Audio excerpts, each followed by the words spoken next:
Voltamos com a notícia de frente desta quarta-feira. Vamos aqui seguir. Agora a gente volta a conversar ao vivo com o repórter Oliveira Júnior, que vai trazer informações sobre o mandado de segurança impetrado pelo vereador Diego Guimarães, do Cidadania, que solicita a lista de pessoas que já foram vacinadas contra a Covid. Oliveira, o porquê dessa desconfiança? O vereador está levantando alguma investigação? Teve alguma denúncia?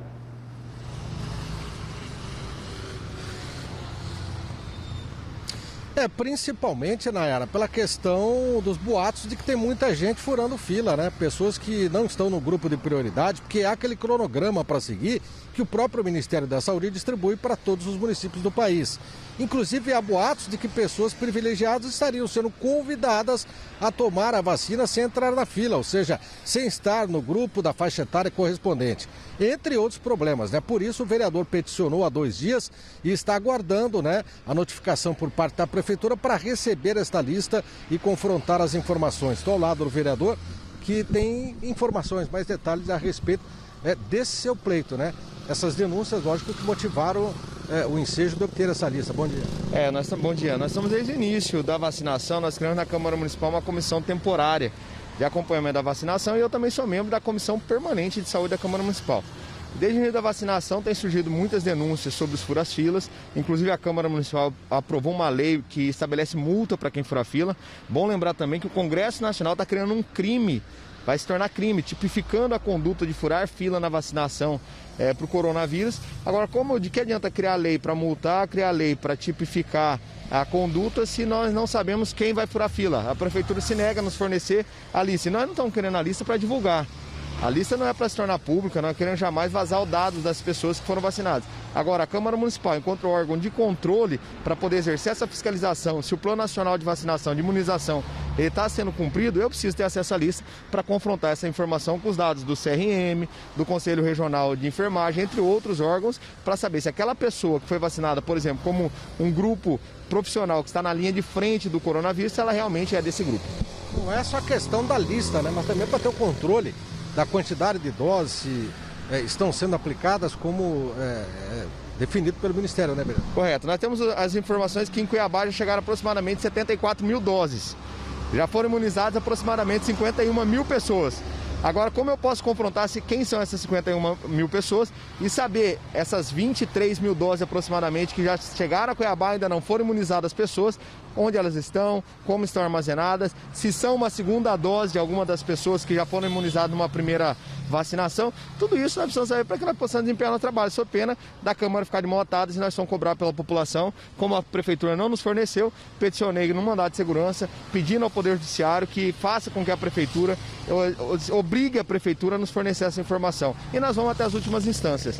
Caso não consigamos no primeiro grau, se necessário, nós vamos apelar, nós vamos recorrer, nós vamos entrar com recurso de apelação para que a gente consiga ter acesso a essa informação e dar a transparência, dar a resposta para a população que nos denuncia. E quando eles nos denunciam, eles cobram explicação depois. Se eu não der essa explicação, eu vou estar sendo omisso. Isso eu não vou fazer, por isso vou continuar cobrando e vou até as últimas instâncias para que eu consiga essas informações. Ontem à noite, em pronunciamento oficial, o presidente Jair Bolsonaro confirmou a produção de vacina em larga escala no país para tranquilizar a população. E essa informação chega no momento, digamos, uma semana depois de que a prefeitura, né, o prefeito Emanuel Pinheiro, anunciou que vai integrar aquele consórcio dos municípios para tentar comprar a vacina diretamente. Como é que está o andamento desse processo? Olha, até o momento nós não temos sequer notícia da publicação da lei que autoriza o prefeito a unir-se a esse consórcio.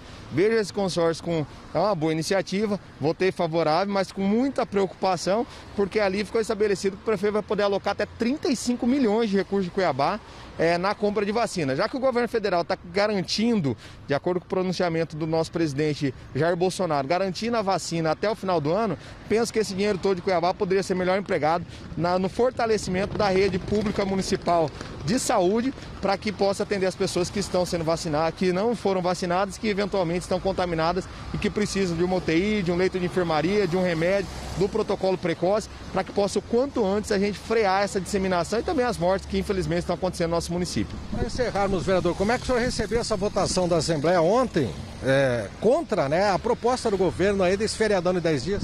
Olha, eu acredito que é uma resposta da Assembleia olhando para a sociedade. Quem está em casa precisa trabalhar, quem está em casa precisa da sua renda, quem é empresário precisa manter o seu negócio. Infelizmente não pode o trabalhador, o empresário, o comerciante pagar pela irresponsabilidade e pela má gestão do poder público. Tá? Quem passa fome tem que trabalhar, não dá de impelir aí a eles um lockdown, quase que forçar esse lockdown aí, esse feriado prolongado, sem que outras medidas sejam estabelecidas. O governo do estado, a prefeitura já estabeleceu multa, inclusive para quem fura as regras de biossegurança. Até o momento nós não temos notícia de fiscalização intensa contra essas pessoas. Agora não pode o trabalhador que hoje já não tem mais o auxílio emergencial como tinha no ano passado por parte do governo federal, tem o auxílio emergencial do governo do estado que existe, mas é pequeno. A prefeitura até o momento não fez nada por esse trabalhador e esse trabalhador precisa colocar o pão de cada dia na mesa da sua casa. Então acho que foi muito acertada a medida da Assembleia Legislativa. O senhor, como advogado, acredita que após essa votação o Ministério Público possa oficializar à Justiça um pedido de lockdown? Bom, eu acho que o Ministério Público tem que respeitar a vontade do povo, porque a Casa Democrática, eleita pelo povo, colocada pelo povo para representá-los dentre os 3 poderes que existem, 3 poderes constituídos, é a Assembleia Legislativa. Eu creio que o Ministério Público tem que buscar outras medidas. Vão punir aqueles que não estão respeitando as regras de biossegurança, já com o toque de recolher estabelecido que hoje existe, para que daí se a gente possa respeitar a vontade do povo e também estabelecer e frear um pouco mais a disseminação desse vírus. Obrigado, vereador Diego Guimarães. Portanto, vamos aguardar aí a notificação por parte da Prefeitura e ver se essa lista das pessoas vacinadas chega até as mãos do vereador. Voltamos com vocês. Bom dia. Obrigada, Vio Oliveira, pelas suas informações. Bom dia. E o vereador Diego Guimarães, né, apoiando a decisão da Assembleia Legislativa, né? É a posição política, é isso? O que acontece assim, primeiro com relação à vacinação, né? Com relação ao pronunciamento do presidente Jair Bolsonaro, a vacinação ampla no Brasil todo, né? É a expectativa que nós temos, sem dúvida alguma, ainda está atrasada, mas nós teremos vacina suficiente para vacinar todo mundo, inclusive a orientação do Ministério da Saúde é que se faça a vacinação em massa da primeira dose primeiro, né? Como prioridade, e depois, na sequência, faça a segunda dose. Mas quanto mais pessoas forem vacinadas em primeira dose, melhor. Ele está cumprindo o papel dele de cobrar a lista de pessoas que já foram vacinadas. Está correto, né? Sem dúvida alguma. Com relação à questão da decisão da Assembleia Legislativa do Estado de Mato Grosso, é uma decisão política, né? Alinhada, sobretudo, com o interesse... E o vereador Diego Guimarães, político também, claro, apoiou, né, a decisão da Assembleia que não aprovou decreto, o projeto lá do governador Mauro Mendes. Aí o argumento é esse. Tem um certo fundo de razão de que é o seguinte, olha, precisa aí de outras medidas também, né? Isso. Não só o lockdown, o fecha tudo, né? Precisa também de medidas no campo econômico para apoiar quem está enfrentando dificuldades hoje. Em situações como essa, em que você tem dilemas, celeumas, né, para decidir, em que a resposta geralmente é lógica, é sim ou não, você é a favor ou não do lockdown? Sim, não, né? E geralmente o político numa situação dessa, geralmente para não perder popularidade, ele realmente evita, desvia, entendeu? E se tiver a oportunidade de jogar no colo de alguém para decidir, ele joga, porque é culpa do outro, não é dele. Haroldo, entendeu? Então, tecnicamente, é assim que a coisa anda, né? Mas aí eles vão abrir mão de alguma coisa? Não vai nada. Vai diminuir a verba indenizatória? Nunca, deveria. Vai diminuir? Deveria. Para ajudar um pouquinho? Mas, Lúcia, é tudo lá, nada aqui, entendeu? É tudo lá, nada aqui. Os poderes trabalham dessa forma, né? Façam isso, mas aqui não mexam com os meus privilégios, né? Infelizmente é assim. Deixa aqui meus penduricários quietinhos, exatamente, né? Entendeu? Exatamente. Isso daí não é do seu departamento. É porque são níveis diferentes, né? Você lá, eu aqui, entendeu? Você lá, eu aqui. Eu tenho privilégio, eu tenho mordomia, eu tenho uma mata, só que porque eu tenho tudo isso pelo seguinte, porque eu sou um ser superior. Você está aqui embaixo. Né? Você é um ser de terceira, quarta, quinta categoria. Isso. Não é isso? E aí o sistema, aí eu crio para controlar você, isso aí é Foucault, Michel Foucault. Para controlar você que está pobre, que é da massa trabalhadora, eu crio instituições... Está pobre, não. Que é pobre. Que não tem um centavo no bolso. Que não tem um centavo no bolso. Que não tem dinheiro para colocar comida na mesa. Agora é o seguinte, eles podem... Eu ia utilizar um outro termo, né? Que é muito usado, né? Mas eu vou substituir ele por ditar regras. Podia falar outro, não é isso? Podia falar outro. Muita gente sabe o que é esse termo. Então, é desnecessário que eu fale. Aí é o seguinte, eles vêm e ditam as regras.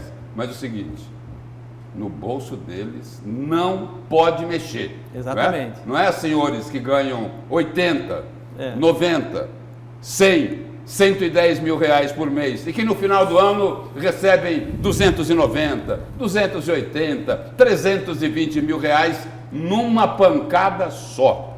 E o povo morrendo não só por falta de UTI, morrendo porque não tem comida para colocar na mesa. E eles o seguinte, são dois Brasis, fazendo cara de paisagem. Essa é a verdade. Dois Brasis. E o prefeito de Rondonópolis, Zé Carlos do Pátio, falou com a nossa repórter Sêmia Mauad sobre o avanço da Covid na cidade. Situação precária também em Rondonópolis. Vamos acompanhar. O avanço do número da Covid-19 em Rondonópolis tem preocupado o prefeito da cidade, José Carlos do Pátio. Rondonópolis está entre as cidades do estado com a classificação de risco alto para contaminação da Covid-19. Desde o início da pandemia, mais de 500 pessoas perderam a vida no município. Nós estamos num momento muito difícil aqui, né? Nós temos as UTIs, tanto na Santa Casa quanto no Hospital Regional, está com mais ou menos 70% de pessoas da região.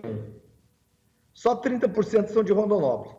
Com isso, eu tive que montar uma UTI de retaguarda, uma semi-UTI de retaguarda com 26 leitos, pelo próprio município. E agora, até quinta ou sexta-feira, eu estou montando uma UTI para mais 10 leitos. Então, eu vou ter 26 mais 10 bancado pelo município, onde a prefeitura vai bancar para tentar salvar a vida e sobrar os leitos da Santa Casa e do Hospital Regional para atender a região, para a gente evitar morrer o mínimo possível de pessoas. Eu quero aqui dizer uma coisa para você. Eu já fechei a cidade uma vez. Eu fechei e o Brasil inteiro ligou para mim. Para não fechar, porque ia parar o Brasil, uma parte do Brasil. Por quê? Porque Rondonópolis é um entroncamento. E nós, mato-grossenses, nós somos que produzimos o alimento para esse país. Quem mais ligou para mim foi a ministra Tereza Cristina. Ela é ministra da Agricultura. Ó, prefeito Zé do Pátio, não para Rondonópolis não, porque se parar Rondonópolis, para Mato Grosso. Mas eu estou observando uma coisa. O Mato Grosso do Sul, que é um estado menor do que o nosso, tem 2 milhões e 800 mil habitantes. Nós temos 3 milhões e 500 mil. Mato Grosso do Sul recebeu quase 500 mil vacinas. E nós recebemos 200 e poucas mil vacinas. Se nós somos maior, 25% a mais do que Mato Grosso do Sul, nós receber 50% a menos de vacina, alguma coisa está errado. Daí fica a ministra Tereza Cristina, que é ministra da Agricultura, que é do Mato Grosso do Sul, pedindo para mim não fechar Rondonópolis e lá o estado dela está sendo protegido. Ora, se eu quero aqui dizer para a ministra, se ela não quer que eu feche o Rondonópolis, ela não quer que eu feche o Rondonópolis, mas o estado dela ela está preservando. Então eu quero aqui dizer da minha indignação. Eu tô bancando UTI, eu estou bancando semi-UTI, mas se eu sentir que vai continuar desse jeito, eu vou fechar Rondonópolis. E ninguém tira isso de mim. Com imagens de Marcos Xavier e apoio técnico de Elton Júnior, Sêmia Mauad para a Notícia de Frente. E olha, destacando aqui, isso que o prefeito lá de Rondonópolis colocou, Zé Carlos do Pátio, ele já teve problemas na administração dele por utilização indevida, né, de recursos que vieram de Brasília. Teve aquela história do papel higiênico, né, quilômetros de papel higiênico, teve o problema dos respiradores, né, mas nesse caso aqui é preciso dar mais atenção para o que ele está cobrando. Ele falou lá de Mato Grosso do Sul, com uma população menor e que recebeu um número de vacinas bem maior do que o nosso aqui. Aliás, o seguinte, Mato Grosso é o terceiro estado, pelo balanço nacional, me parece que é o terceiro estado que menos vacinou no país. Então é preciso olhar para isso e saber o que é que está acontecendo, e essa é a cobrança que o prefeito de Rondonópolis faz. E eu recebi aqui, no meu privado, uma informação de um telespectador assíduo nosso aqui. Ele diz o seguinte: olha, gostaria que você salientasse que lá em Mato Grosso do Sul já estão vacinando os idosos de 60 a 69 anos. E me parece que só ontem, né, começou aqui o cadastro para quem tem de 75 anos até 79. E aí, por que isso? Porque é que em Mato Grosso do Sul, né, segundo colocou também aí o prefeito Zé Carlos do Pátio, se vacinou muito mais do que aqui em Mato Grosso, sendo que no Plano Nacional de Imunização tem lá o seguinte: a distribuição ela é proporcional ao número de habitantes dos estados. E aí, o Ministério da Saúde não vai ser cobrado a esse respeito? Espera aí, já começaram a distribuir essas vacinas, o quê? Há 40 dias? 45 dias? E por que é que tem essa diferença nessa comparação que está sendo feita de Mato Grosso com Mato Grosso do Sul? Só lembrando que no quadro nacional, no balanço nacional, Mato Grosso é o terceiro que menos vacinou até agora. Por quê? Senhores, as autoridades, né? Na verdade, eu não sei qual é a metodologia que o Ministério da Saúde está utilizando para fazer o envio das vacinas para os estados, a quantidade. E nem a cobrança. Mas não é proporcional? E nem a cobrança. Não é proporcional? Eu acredito que seja proporcional. Se fosse na proporcionalidade, nós teríamos que ter recebido mais vacinas que Mato Grosso do Sul. No caso sim, é lógico, não, mas é o que o prefeito de Rondonópolis colocou. Porque no caso do Amazonas era por conta do colapso maior, né? Agora já está mais ameno, mas o Amazonas recebeu mais por conta disso também. Mas aqui o nosso colapso é maior que o do Mato Grosso do Sul. Não, hoje, né? Hoje, é verdade. No começo, por isso que o Amazonas é o estado que mais imunizou. Agora, só lembrando, né? Mas o Mato Grosso do Sul não teve uma situação pior do que a nossa. Em nenhum momento da pandemia. Em nenhum momento Mato Grosso do Sul teve uma situação pior que a nossa. A diferença talvez seja o seguinte, não é? Ele falou da ministra da Agricultura, não é? Sim. É lá de Mato Grosso lobby, do Sul, né? Não sei, é só, né? Pode ser que tenha um lobby ela é de lá, não é? Sim. Ela é de lá, né? Agora, só lembrando aí você também, matou a charada. A cobrança é válida por parte do prefeito, mas a população nesse momento também faz uma outra cobrança, né? Aos governantes sobre ter se preparado para esse momento. Rondonópolis, principalmente, que está envolvida aí em diversos escândalos com o dinheiro da Covid. E as cidades maiores? Não, pegar Rondonópolis também como exemplo. Rondonópolis, Cuiabá, Várzea Grande, Lucas do Rio Verde, né? Cidades médias e as maiores, não é? Sorriso, Sinop, e aí? Vocês não vão também criar uma espécie de auxílio emergencial municipal com a montanha de dinheiro que vocês receberam? Não, se cobra quem? Se cobra o governo do estado, fez lá esse Ser Família emergencial, se cobra os poderes, se cobra às vezes reclamam de mim, mas eu vou falar, se cobra assim os barões bilionários do agronegócio, e tem que se cobrar as prefeituras também, que receberam uma montanha de dinheiro do governo federal, que não pode ficar só para ser explorado com drone, com papel higiênico, com isso e com aquilo, não é isso? Tem que chegar esse dinheiro lá para o pobre, que está sem emprego e sem renda. Né? Absolutamente. Você, Haroldo, seu destaque? Olha, vou falar com relação a essa negativa, né? Houve uma negativa por conta da Assembleia Legislativa, como nós já abordamos aqui no programa de hoje, essa antecipação do feriadão, esse possível lockdown, né? A meu ver, altamente previsível, sem dúvida alguma. De certa forma, já houve um alinhamento entre o Executivo e o Legislativo, já pensando exatamente em colocar no colo do Ministério Público, né, até por questões de impopularidade, que é uma decisão como essa, né, no colo do Ministério Público, Tribunal de Justiça, uma decisão com relação a esse lockdown, que pode chegar até a 21 dias, né, segundo o Procurador-Geral do Ministério Público, o doutor José Antônio Borges, que já se posicionou dizendo o seguinte: olha, nós não vamos ficar inerte numa situação como essa. Eu acho ótimo quando o Ministério Público diz exatamente isso, e gostaria muito que o Ministério Público também não ficasse inerte com relação ao transporte coletivo aqui da nossa cidade, porque até então a inércia, né, a omissão por parte do Ministério Público com relação ao transporte público é algo absurdo, que vem desde o ano passado e não se vê nenhuma mobilização nesse sentido. E agora, por conta desse lockdown, já se prontificou a se posicionar com relação a essa questão do lockdown. Detalhe, se ele vai apoiar ou não, decretar ou não o lockdown, né, não vai mudar absolutamente nada se não mexer no transporte coletivo, porque é um dos meios disseminadores da Covid-19. Então, de nada adianta. Ele diz o seguinte: não vamos ficar inertes, não sei qual medida será tomada e nem se será lockdown. Ou seja, a incerteza e as dúvidas pairam também no Ministério Público, né? Tá? Porque é uma decisão, sobretudo lógica, né? Sim ou não com relação ao lockdown. E ele continua, mas vamos nos posicionar diante desta celeuma criada entre o Executivo e o Legislativo, disse ao portal Gazeta Digital nesta terça-feira ontem. Segundo Borges, as medidas que serão adotadas pelo Ministério Público são estudadas pela Procuradoria. Com base em quê? É a pergunta que eu faço.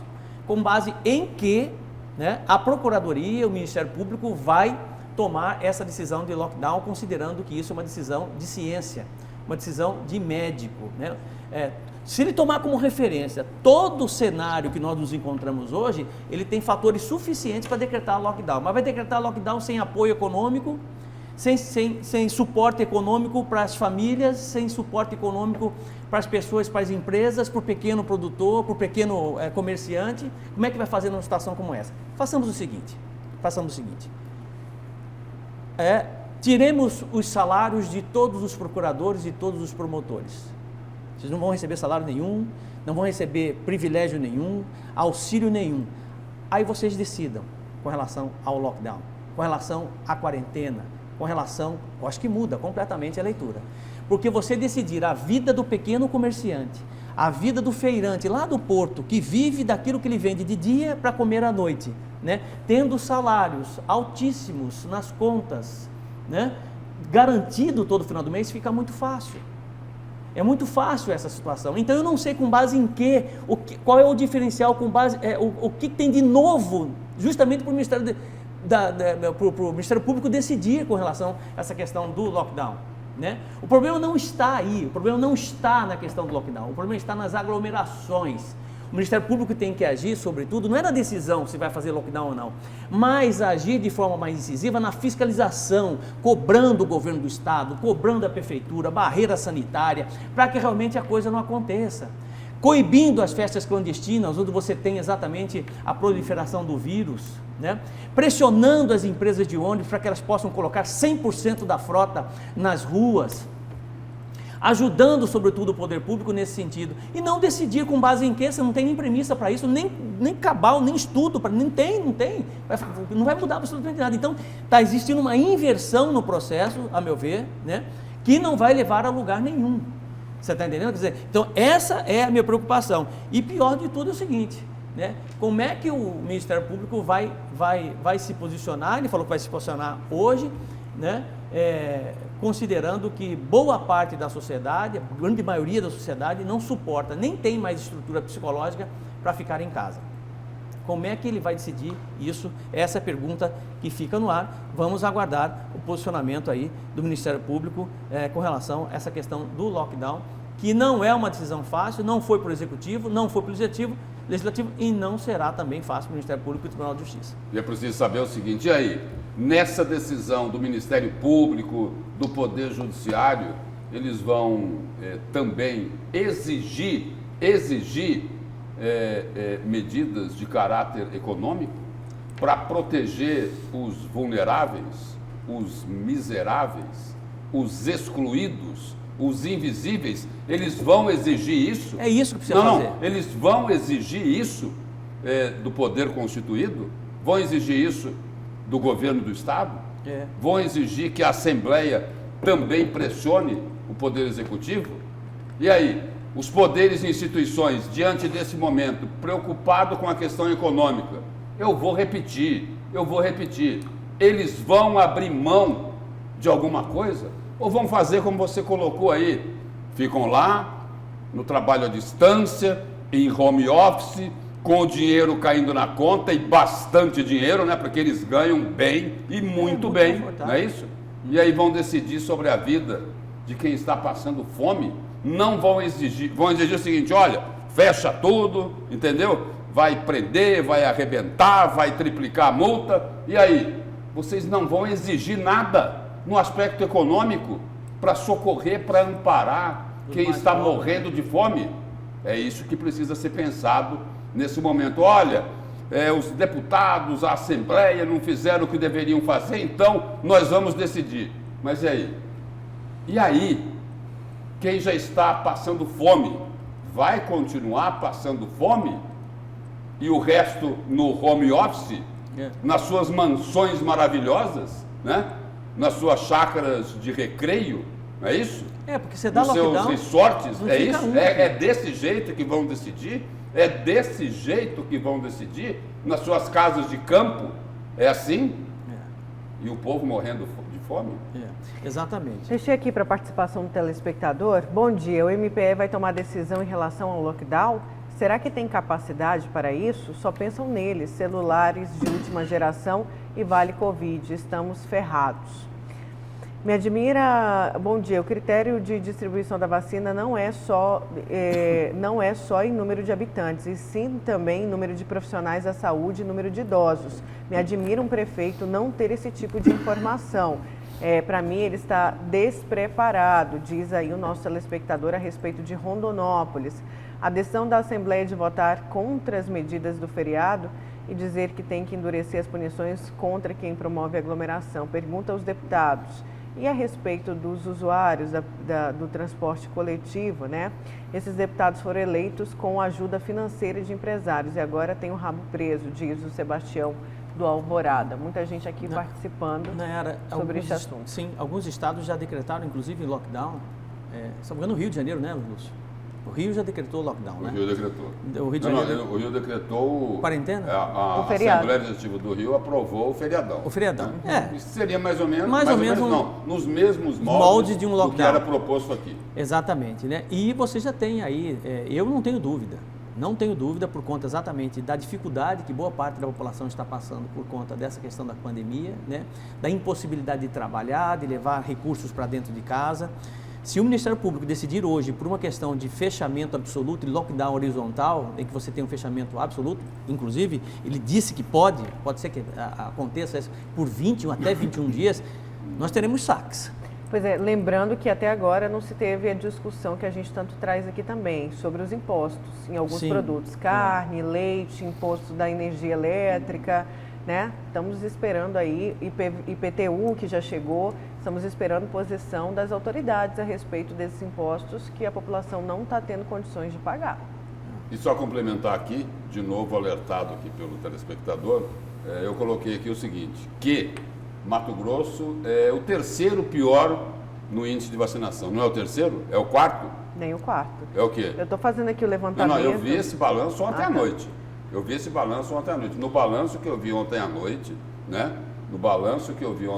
Mato Grosso era o terceiro pior em vacinação no Brasil, né? De repente, tem uma informação mais atualizada, mas os resultados de ontem à noite eram esses. E o telespectador aqui informa o seguinte, que, ao contrário de Mato Grosso do Sul está lá entre as 5, 6 primeiras posições daqueles que mais vacinaram no país. Bom, mas se tiver essa outra informação, é bom corrigir. Vamos levantar melhor. No próximo bloco a gente fala sobre isso. A gente já volta com a notícia de frente. Não saia daí.